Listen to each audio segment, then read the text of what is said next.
มาไว้เอี้ยมบ่โดนตรวยก็สั่งให้เจ้าเลย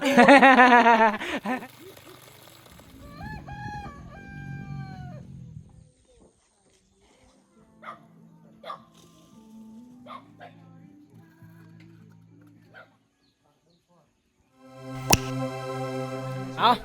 ครับทักทายสบายดีพี่น้องทุกคนและก็ FC ทุกคนที่กำลังติดตามและรับชมให้กำลังใจคลิปวิดีโอของเบาคุยเอามื้อนี้ก็เบาคุยได้มาจากเมืองเซโปนแขวงสะวรรณเขตเดี๋ยวนี้มาฮอดบ้านตังกวนเมืองสมวยแขวงสารวันทุกคนเดี๋ยวนี้เฮาสิพาพี่น้องมาเบิ่งบรรยากาศอยู่ที่เมืองสมวยแขวงสารวันเดี๋ยวนี้เฮามาฮอดอยู่ที่เฮือนเบาเติมนะเป็นได้เบาเติมเดี๋ยวนี้ซองของเบาเติมก็มีปัญหาเนาะก็อยากให้พี่น้องติดตามไปนำกัน2ไม้แม่นได้2ใหม่ชื่อได้2ไม้กะเบาเติมคนด้อยคือเก่าแม่นโอ้สบายดีทุกคนเอาใครพี่น้องกะอย่าลืมเป็นกำลังใจแกเบาเติมเด้อแม่นซองเก่านี่เพิ่นเฮ็ด2ปีแล้วแม่นบ่เฮ็ด2ปีแล้วทุกคนหากผ่าน2เดือนแต่ผู้ติดตามก็ได้2,000ป้ายแล้วเมื่อผ่านกดเรียบร้อยแล้วมีปัญหาอีกเอาทุกคนก็บ่ฮู้เฮ็ดได้ทุกคนแต่ว่าขอฝากพี่น้องติดตาม2ใหม่เพิ่นเบาเติมคนด้อยคือเก่าทุกคนเอาติดตามเด้อเอาทุกคนเดี๋ยวนี้เรามาอยู่บ้านตังกวนเนาะนี่มาพาพี่น้องรับชมบรรยากาศวิถีชีวิตของคนชาวบ้านชนเผ่ากระโดทุกคนนี่เบิ่งคนชาวบ้านเดี๋ยวนี้ก็เฮ็ดแคมหารายได้ในช่วงนี้นะทุกคนอันนี้คือเส้นทางไปมาเมืองสมวยคน ทางข้างหลังนี่จะเป็น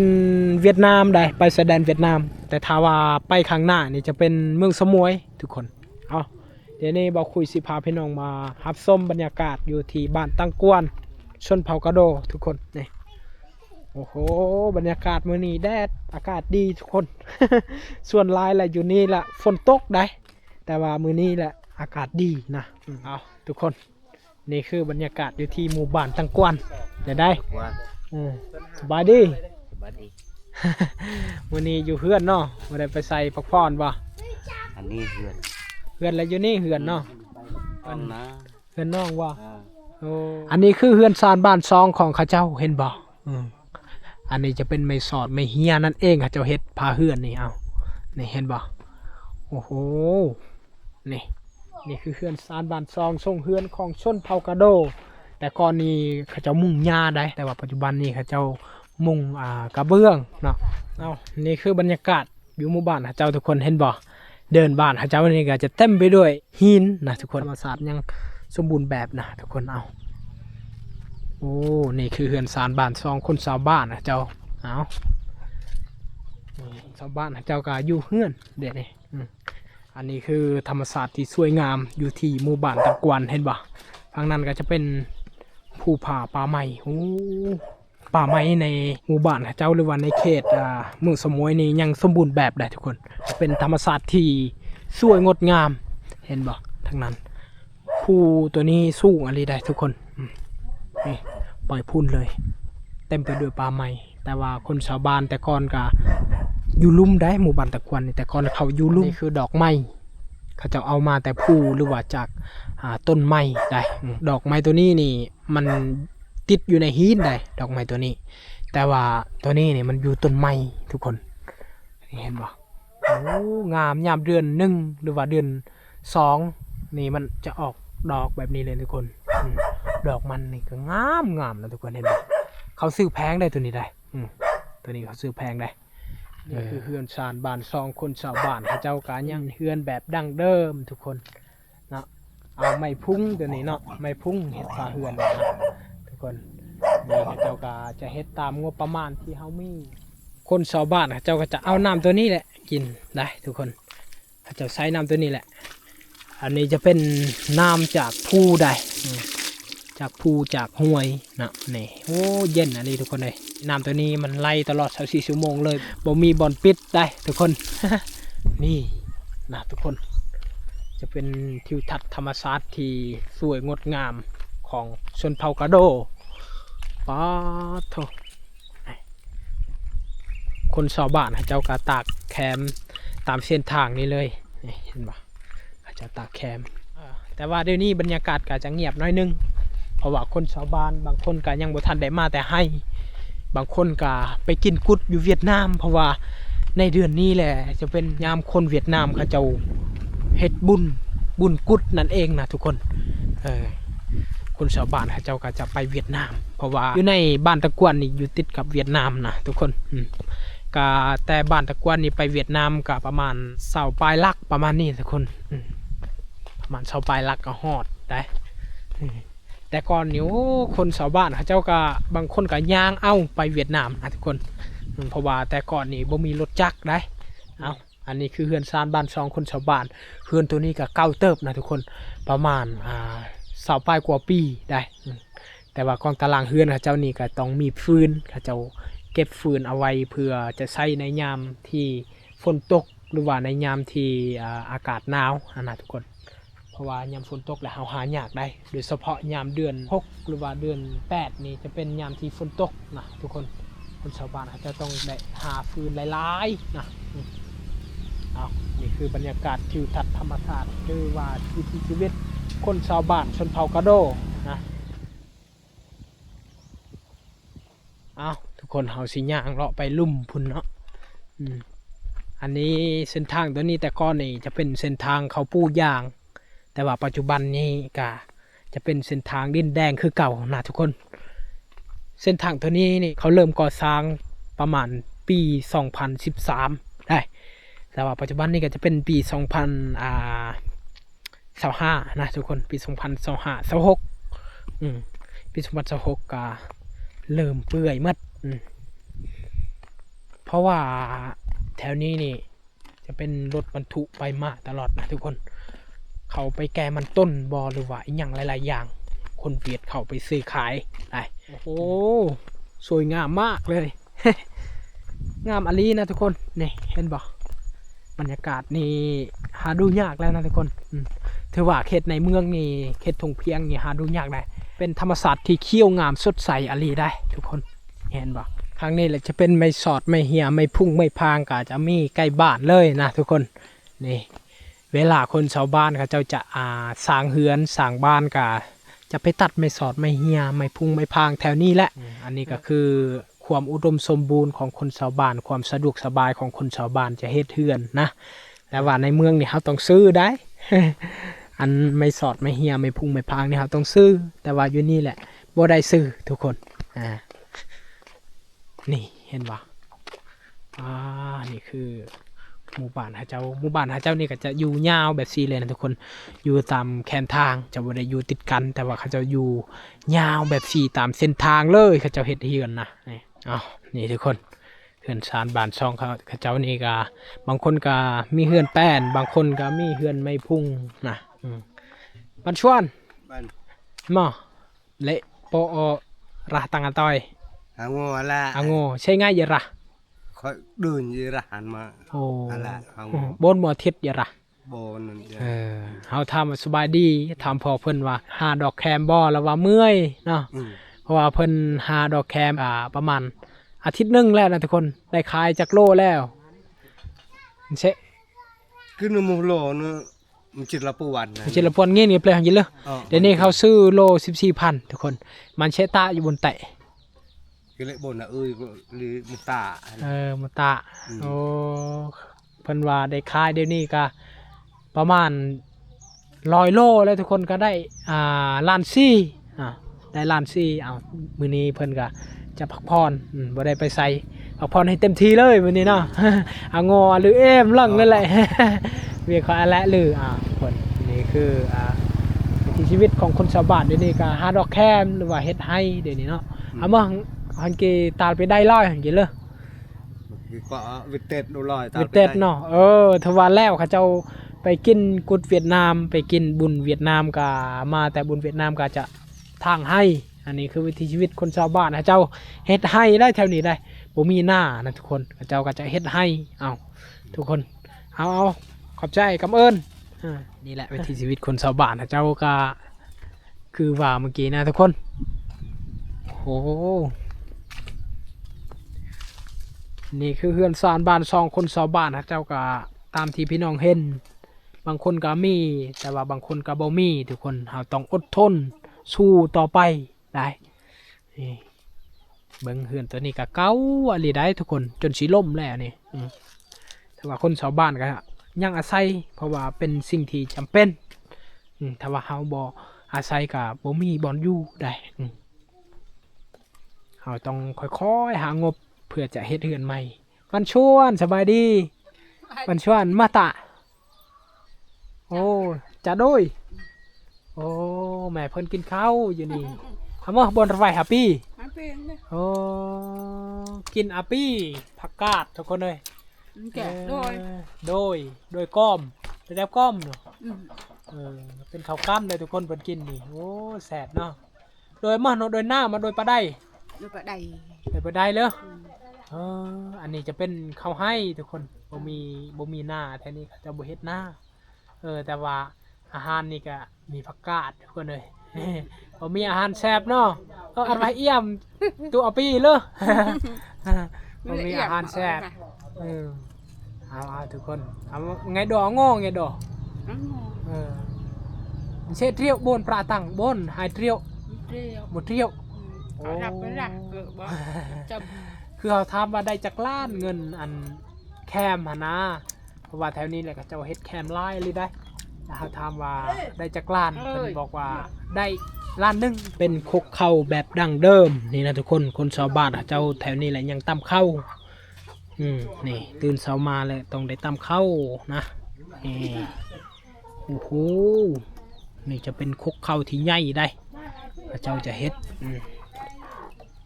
อันนี้เขาจะใช้กันหลายปีเติบแล้วได้น่าจะประมาณ10 ปลายกว่าปีเลยนะทุกคนนี่เห็นบอกอันนี้ก็คือเฮือนคนชาวบ้านเจ้าอยู่2 ครอบครัวทุกคนนี่แหละเขาเฮ็ดติดกันแบบนี้เลยอันนี้ก็ครอบครัวหนึ่งอันนี้ก็ครอบครัวหนึ่งนะทุกคนเป็น2 ครอบครัวน่าจะพี่น้องกันนี่เห็นคันได้นี่ขึ้นทางนี้ก็จะเป็นครอบครัวหนึ่งขึ้นทางนั้นก็จะเป็นครอบครัวหนึ่งนี่โอ้โหสะออนบรรยากาศที่หมู่บ้านเจ้านี่ทุกคนสะออนบรรยากาศสะออนธรรมศาสตร์นี่เสียให้พี่น้องเบิ่งนี่ทางนี้โอ้งามอ่อนซ่อนเลยทุกคนเลยนี่โอ้โหและครั้งนี้ก็จะเป็นเฮือนสารบ้านซองชาวบ้านนะเจ้าได้คนชาวบ้านนะเจ้าก็จะขี่รถเวียดนามจะขับรถเวียดนามเพราะว่าเจ้าอยู่ติดเวียดนามได้ทุกคนนี่อันนี้พาเฮือนนะเจ้าจะเป็นไม้ไผ่นั่นเองนะนอนแต่มากันนะอีกแกแต่ก็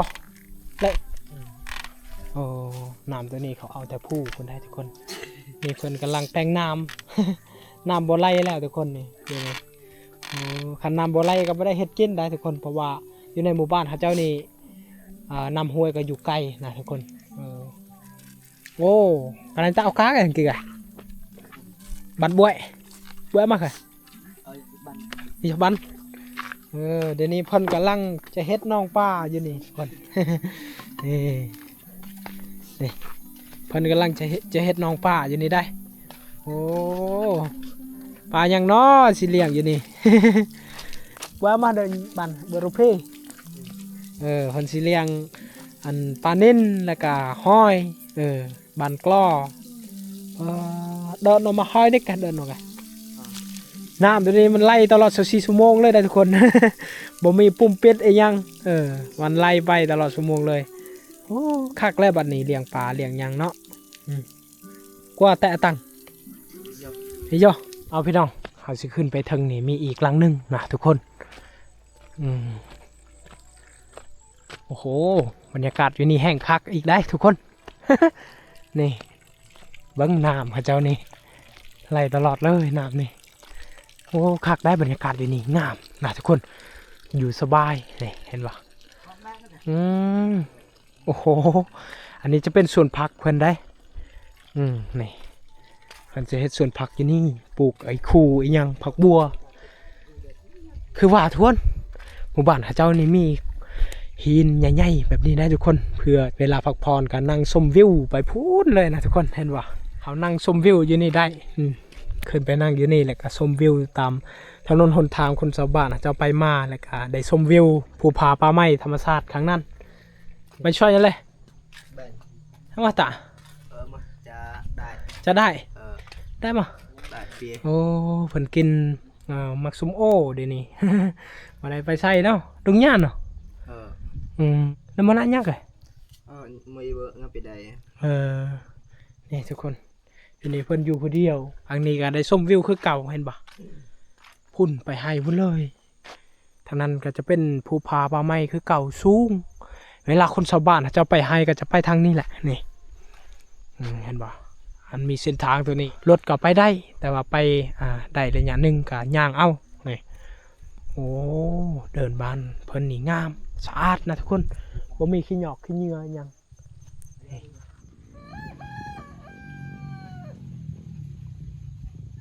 โอ้โหเป็นบรรยากาศและธรรมศาสตร์ที่สวยงามอะลีทุกคนเอ้ยนี่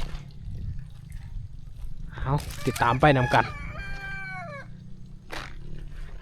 อันนี้คือคอกแบะคนชาวบ้านกับเจ้าจะเฮ็ดแบบทรงเฮือนนะทุกคนแต่ก่อนนี่ทรงเฮือนชนเผ่ากระโดแบบนี้แหละเจ้าเอาหญ้าตัวนี้แหละมุงนะทุกคนแต่ก่อนได้แต่ว่าปัจจุบันนี้เขาเจ้าก็เปลี่ยนแปลงแล้วเขาเจ้าจะมุงกระเบื้องแต่ว่าทรงเฮือนยังคือเก่านี่เฮือนคนชาวบ้านตัวนี้จะเป็นเฮือนครัวได้ข้างนี้ข้างนั้นก็จะเป็นเฮือนอยู่นอนนะทุกคนนี่คือเฮือนสะอาดบ้านซองเขาเจ้าโอ้โหทางนี้ยังมุงหญ้าได้ทุกคนหลังคาเขาเจ้าเนี่ยยังมุงหญ้าเฮ้ยเอาโอ้บันชวน มาตานี่บันชวนตังโนโยไตเลยตังเลยกว่าไตเยินเนาะโอ้มาเมาไงเปลยมันกันมาเมา จอม นี่ดอกแคมเขาเจ้าตัวนี้คล้ายแล้วตัวนี้นะทุกคน บันชวนนั่นเลย ไล่บราตังไงเด้อ ngó หางอ mà dọc sơn hợp đấy โอ้เชิญนะมา sơn cho một tết โอ้จ่าเทศแต่เวลกันนานน้องไอ้ตาเทศเลยโอ้เพิ่นพักผ่อนบ่ได้ไปเฮ็ดเวียกทุกคนเขาเชิญไปกินกุดนะทุกคนแถวบ้านเพิ่นนี้มีบางคนก็เฮ็ดกุดคือกันได้ เป็นบุญของเวียดนามกับเอิ้นนั่นเลยนี่เป็นเฮือนเก่าแก่ทรงเฮือนแบบดั้งเดิมนะทุกคนทรงเฮือนแบบนี้นี่หาดูยากปัจจุบันนี่มีน้อยนะทุกคนบ่มีหลาย cay ทางนี้ก็จะเป็นส่วนกล้วยข้าเจ้า พอดอกไม่ดอกคนละ นี่อันนี้จะเป็นขอไก่ข้าเจ้าขอไก่กับเฮ็ดแบบทรงเฮือนเลยทุกคนนี่คักได้นี่แต่ก่อนนี่ทรงเฮือนชนเผ่ากาโดนี่แบบนี้แหละมุงหญ้าก็ทรงเฮือนแกแบบนี้เป๊ะแบบนี้เลยนะทุกคนแต่ว่าปัจจุบันนี่บ่ค่อยมีแล้วนะคนชาวบ้านอยู่นี่แหละจะขับรถเวียดนามหลายกว่าโอ้โหอันนี้ก็จะแม่นเฮือนได้ตัวนี้ได้จะแม่นเฮือนเมื่อตัวนี้บางคนบ่ฮู้ก็คิดว่าเป็นยังแต่ว่าที่จริงจะเป็นเฮือนเมื่อนี่ เฮือนคนชาวบ้านค่ะเจ้าเฮ็ดตามงบประมาณที่เฮามีไว้ก่อนทุกคนและเฮาก็ค่อยๆหาเงินเมื่อเฮาได้เงินและเฮาจะเฮ็ดเฮือนหลังใหญ่หั่นนะแบบซีเลยนี่บรรยากาศนะบรรยากาศตอนแรกนี่คักอลีทุกคนงามเนาะทุกคนเดี๋ยวนี้เอื้อยเพิ่นก็กำลังเฮ็ดกินเสนาอัดบ่เนาะ nhưng bà nạ nhà người dựa cơ บารณะมันยังก็เยอะไหม แต่กันพี่ นี่เบิ้งเพิ่นกำลังเบิ้งนั่ง27นะทุกคนจะเป็นซองของพี่น้องฟังไทยเขาเจ้าบ่ฮู้ภาษาพี่น้องฟังไทยแต่ว่าเขาเจ้าก็มักเบิ้งละครนะเขาว่าคักละครพี่น้องฟังไทยแสดงหั้นนะนี่เพิ่นกำลังเฮ็ดกินตะโดยเนาะเลย โดยกี่ชายแถวนี้แหละมักกินข้าวเจ้าทุกคน เอามาไว้เอี้ยมบ่โดนตรวยก็สั่งให้เจ้าเลย โอ้เดี๋ยวนี้เพิ่นมีอาหารแซ่บกินไก่ทุกคน ถามว่าตังเช็ดเรียวบนตังแต่ตัง nửa một triệu เพิ่นได้อันเงินขายแคมนี่ก็ได้ล้านหนึงแล้วเพิ่นว่านะทุกคนบอกคุยถามและบนโปรจาเทศล่ะจาเทศงาย้วนตัวต่อ pra พระเห็นแล้วกันพระมาให้ติก้าอารมณ์ง่ายซ่า แล้วเราติการนั่งหอยนอนเลยแต่ก็นี่เขาย่างทุกคนไปกินกุดเวียดนามแต่ว่าปัจจุบันนี่เขาว่าบ่ไหวแล้วอายเข้าแน่ เพราะว่าเฮากับเวียดนามนี่อยู่ติดกันนะทุกคนอยู่ใกล้ๆกันก็เลยคนชาวบ้านเขาเจ้าก็เวลาไป กินกุดอยู่เวียดนามนี่ก็ย่างได้ทุกคนเพราะว่าแต่ก่อนนี่บ่มีรถเด้แต่ว่าปัจจุบันนี่บางคนก็มีรถแล้วเขาเจ้าก็บ่อยากไปแล้วบ่อยากย่างนะทุกคนนี่โอ้เพิ่นกำลังเฮ็ดกินเบิ่งอันซองไทยซองเจ็ดนะทุกคนทางนั้นเอากำเอิญ เอาพี่น้องนี่คือบรรยากาศอยู่ที่บ้านตะกวนก็คือว่าทุกคนบรรยากาศทิวทัศน์ธรรมชาติอยู่ที่หมู่บ้านหาเจ้านี่ก็งามได้ทุกคนยอมรับเลยงามทุกคนอันนี้คือหมู่บ้านของชนเผ่ากาโดบ่าวคุยได้ถ่ายทอดวิถีชีวิตข้าเจ้าก็คืออาชีพเฮ็ดให้และก็เฮ็ดแคมช่วงนี้ได้ทุกคนข้าเจ้าได้เงินแคมช่วงนี้หลายได้อันนี้คือบรรยากาศอยู่หมู่บ้านตะกวนทุกคนนี่ไปทางหลังบ่าวคุยนี่ก็จะเป็นพุ่นและเมืองสมวยหรือว่าบ้านพินพินเซพุ่นเลยนะทุกคนเอาอันนี้ก็วิถีชีวิตของชนเผ่ากาโดก็คือแบบพี่น้องเห็นนี่เอาจังใดก็ต้องขอบคุณหลายๆพี่น้องทุกคนที่ได้ติดตามและรับชมให้กำลังใจซองของเบาคุยเนาะเบาคุยพากพี่น้องกดไลค์กดแชร์กดติดตามเบาคุยในเด้อเพื่อเป็นกำลังใจเฮ็ดคลิปต่อๆไปนะทุกคนเอาสำหรับคลิปนี้ก็ขอจบไปเพียงเท่านี้ทุกคนเอาบายบายเจอกัน EP ต่อไปเด้อ